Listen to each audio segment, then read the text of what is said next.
When someone close to you begins to withdraw emotionally, it often does not arrive with a declaration. There is no argument, no dramatic fallout, no storm before the silence. Instead, it creeps in gently. Through missed calls, empty eyes, the absence of enthusiasm, and a dwindling presence that once felt grounding. This form of withdrawal can be easily misinterpreted as distraction or stress, but beneath the surface, something far more psychologically complex may be occurring. The psyche is not linear. It moves through symbols, archetypes, and suppressed material.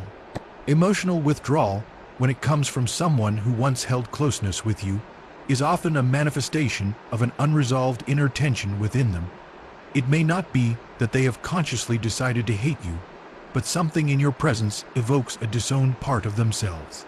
This is projection in its most silent form. A person who secretly harbors resentment might not even understand it themselves. They may believe they are simply tired or busy, yet their soul has already begun distancing itself. You become the carrier of their unease. Your very existence reflects back to them a part of their shadow. The unacknowledged envy, inferiority, or dissatisfaction they have never dared to confront. Rather than facing this material within, it becomes easy, more instinctive even, to withdraw from the person who activates it. There is a psychological economy at work. When someone cannot cope with the conflict inside them, they unconsciously sever their energetic investment in the other. In this context, emotional withdrawal is not apathy. It is protection, not for you, but for themselves. They must distance themselves from the mirror you provide, from the confrontation with their own unlived life, their unmet ambitions, their repressed feelings. This retreat is not just about the relationship, it is a flight from the self, and so the warmth vanishes.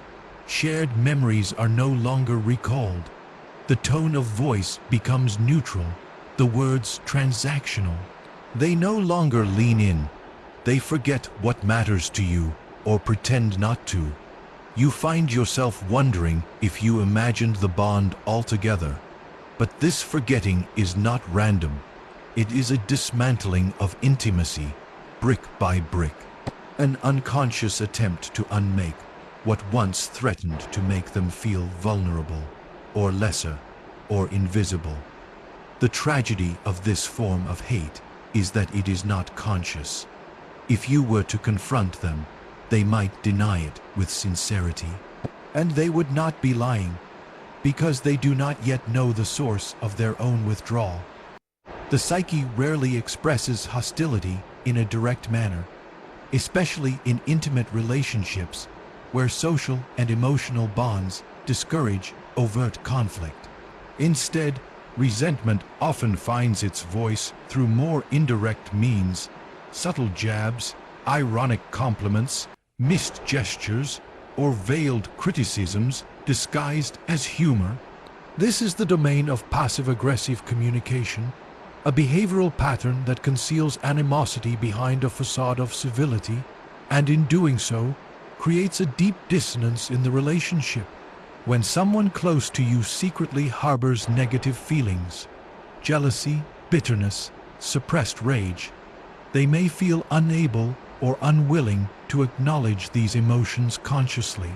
Direct confrontation threatens their self-image, which has often been shaped around the need to appear kind, supportive, or morally superior, and so their shadow, the part of the psyche where these unacceptable feelings reside, begins to speak in coded language. This language is rarely loud. It does not scream, but it whispers in tones that are difficult to pin down yet impossible to ignore. You might find that every time you express enthusiasm about something important to you, their response feels off. They smile, but their eyes do not reflect it. They say they're happy for you, but their words come with a tone of mockery or indifference. They offer suggestions or critiques that seem helpful on the surface, but in your gut, You sense the sting of belittlement. The contradiction between what is said and what is felt creates a psychological fog, one that leaves you questioning your instincts. This is not mere miscommunication. It is a psychological maneuver, often unconscious, meant to erode your confidence without exposing the speaker to the vulnerability of open hostility. The person engaging in this behavior protects themselves from the guilt of outright cruelty while still satisfying the need to express their inner contempt. They punish without appearing to punish. They criticize without ever saying anything explicitly unkind. And in doing so, they maintain control over both their image and your sense of reality. One of the most damaging effects of passive-aggressive communication is the self-doubt it instills in the receiver. Because the hostility is masked, you may begin to blame yourself for being too sensitive or reading into things. This is the intended psychological outcome. If you begin to question your own emotional perceptions, they no longer need to own their resentment. The burden of discomfort shifts onto you, while they remain hidden behind politeness or humor. This manipulation is not necessarily calculated, but it is effective. It allows the shadow to speak without ever having to reveal its name's success. In its purest form, acts as a mirror. It reflects not only what is achieved, but also what remains unfulfilled in those around us. When someone close to you becomes visibly or subtly uncomfortable with your growth, accomplishments, or happiness, it often signals a deeper psychological disturbance, one rooted not in your behavior, but in their own unresolved sense of inadequacy. Their discomfort is seldom about you. Rather, it emerges from the confrontation with parts of themselves they have long suppressed or disowned. The shadow, those rejected, unconscious elements of the psyche, plays a significant role here. Every individual carries within them a complex web of unmet desires, failed ambitions, and abandoned dreams. When your success illuminates the path they never took, or perhaps were too afraid to pursue, it can provoke an inner crisis. That crisis does not necessarily manifest as overt hostility. Instead, it often takes the shape of withdrawal, criticism, muted congratulations, or carefully disguised indifference. What seems like a lack of enthusiasm is often a protective mechanism, a way of guarding against the envy and pain that your accomplishments unconsciously trigger within them. This phenomenon is especially potent in close relationships, where familiarity gives the illusion of equality. In such dynamics, your upward movement may challenge the unspoken agreement that you and the other person share the same emotional or psychological ground. When you begin to transcend those shared limitations, when you change your narrative, elevate your sense of self, or break generational patterns, it forces the other person to reckon with their own stagnation. They may feel left behind, inferior, or exposed. And yet, because these emotions are not deemed acceptable, they remain buried beneath the surface. Their discomfort might show in the way they speak about your success to others, often minimizing it or attaching it to luck, timing, or external help. They might avoid asking questions about your achievements, change the subject quickly when you bring them up, or offer support laced with subtle sarcasm. At times, they may even attempt to reassert a sense of superiority through unsolicited advice, comparing their life choices to yours as a means of regaining control over the perceived imbalance. What is happening beneath these behaviors is not always rooted in malice. More often, it is rooted in pain that they have never acknowledged. Your success becomes a psychic trigger, activating wounds they have never healed, dreams they have buried, and fears they cannot articulate. They do not hate you for succeeding. They hate the part of themselves that never believed they could. When the person closest to you systematically dismisses, minimizes, or ridicules what stirs your heart and mind, it reveals a profound dissonance in the relationship. Invalidation is more than mere disagreement. It is an unconscious effort to erase your inner landscape, to render your subjective reality unworthy of recognition. Such behavior often masquerades as concern, or even humor, but underneath lies a refusal to honor your emotional and intellectual experience. This refusal, in turn, speaks volumes about the invalidator's own fragmented psyche. In the deep recesses of the unconscious, every individual houses a constellation of vulnerability, shame, and longing. To acknowledge another's feelings fully is to become liable for one's own feelings in response. Invalidation thus becomes a defense, an attempt to keep the emotional stakes low, to deny the very possibility of empathy. When you share a triumph, a sorrow, or an idea that matters to you, and the response is a dismissive shrug or a cutting remark, you begin to feel as though your inner world is a desert, unseen, unfelt, unworthy. Yet this desolation is not inherent to your experience. It is a reaction to the other's fear of intimacy and self-confrontation. Observe how they respond when you express excitement about a long-held dream. Instead of leaning in, they deflect, remarking that it is impractical or naive. When you reveal vulnerability, perhaps confessing a wound from the past, they brush it aside as melodrama or accuse you of being oversensitive. When you offer a new perspective, an idea that challenges their world, they mock your reasoning or attribute your insight to mere romanticism. Each instance of invalidation chips away at your sense of trust, replacing it with a creeping doubt. Is my experience real? Am I too emotional? Is my mind truly my own? What the invalidator refuses to admit is that by denying your feelings and ideas, they are avoiding the reflection your authenticity holds up to them.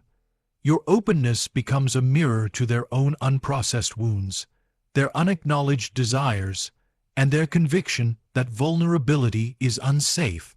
Accepting your perspective would force them to question their own defenses, to stand face with the very aspects of themselves they have buried. It is far less threatening to dismiss you as foolish, to label your truth as exaggeration.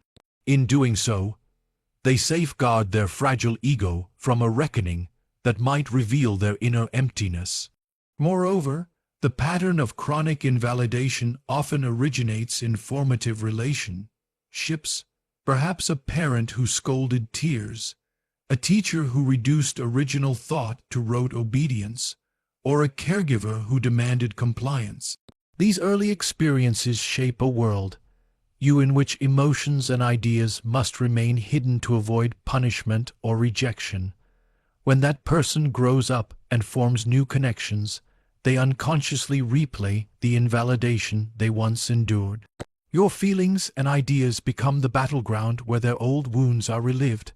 Rather than honoring your expression, they instinctively reduce it, perpetuating a cycle they barely grasp. As you endure repeated invalidation, a subtle but insidious shift occurs within you. You begin to second-guess your own perceptions.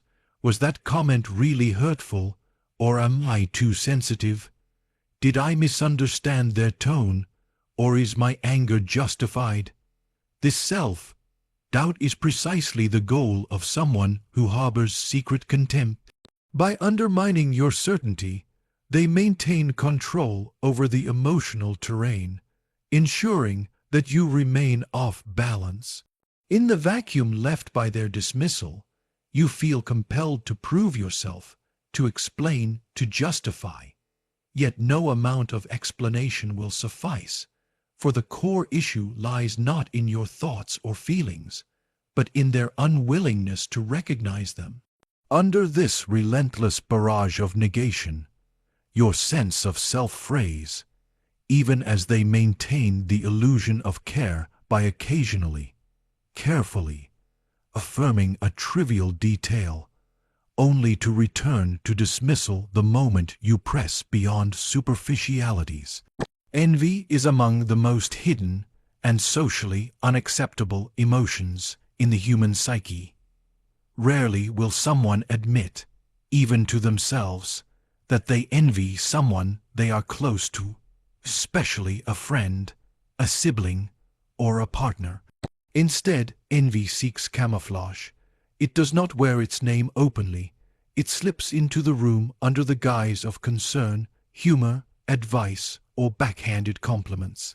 When someone close to you secretly resents your light, their discomfort will not usually emerge in direct attack. It will arrive cloaked in care, irony, or exaggerated familiarity. What appears to be support may in fact be sabotage, subtle, psychological, and persistent. This behavior often begins when you start growing in ways they have not. Perhaps you've taken a creative risk, healed a long-standing wound, or started to carry yourself with more confidence and clarity. Your transformation unsettles them. Rather than confront their own stagnation, they cast doubt upon your growth. They may frame it as worry. Are you sure this is the right time? I just don't want to see you get hurt. Their tone is soft, even affectionate, but the underlying message is destabilizing.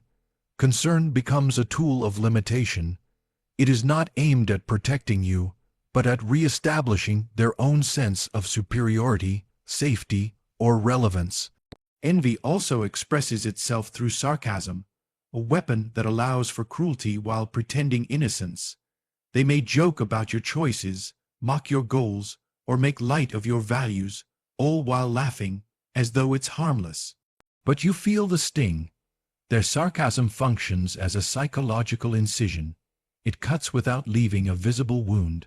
This allows them to release resentment while maintaining plausible deniability. If you confront them, they will likely say you're overreacting or that you misunderstood the tone. This deflection protects their image while ensuring your confusion. In this way, envy remains hidden, while its consequences play out in emotional disorientation. The envious person often struggles with internal contradictions. On one hand, they genuinely care for you or believe that they do. On the other hand, your growth, your ease, your sense of purpose reminds them of their own perceived failures. They cannot reconcile admiration with resentment, so their affection becomes laced with bitterness. Instead of offering genuine encouragement, they offer small doses of doubt, strategically placed, yet subtle enough to seem benign. They may disguise criticism as helpful suggestions or compare you to others in ways that seem motivational but are quietly undermining. Their words often have a double edge: on the surface, praise; beneath it, a quiet pressure to stop growing. This pattern is difficult to detect because it wears the clothing of closeness. The envious person often stays physically near, remains involved in your life, continues to show up. But they do not celebrate you in truth. Their presence begins to feel heavy, their support conditional, their compliments laced with something that unsettles the soul. In their attempt to contain their envy, they attempt to contain you, clipping your wings gently, always gently, until you begin to wonder whether flying was ever wise in the first place. In the intricate dance of human relationships, the presence of hidden hatred, especially from someone close, is one of the most psychologically disorienting experiences one can endure. It does not often arrive with rage or open betrayal. Instead, it creeps in through absence where there was once warmth, sarcasm in place of sincerity, silence where support once lived. It emerges through subtle withdrawals, masked resentment, discomfort with your evolution, and the quiet erosion of your self-belief. These are not merely signs of distance or misunderstanding. They are expressions of inner conflict projected outward, formed in the unconscious depths where envy, fear, and inadequacy reside. To recognize these signs is not to cast judgment, but to reclaim clarity. It is a process of individuation, a peeling back of the illusions we hold about those we love, and the courage to see what lies beneath the mask. When someone secretly harbors hatred, it tells us not only about their wounds, but about the mirrors we hold up to them. And in seeing the truth, however painful, we are given the opportunity to step out of confusion and into conscious self-protection. This clarity is not cruelty. It is the necessary fire that lights the path forward, away from entanglement with shadows that are not ours to carry.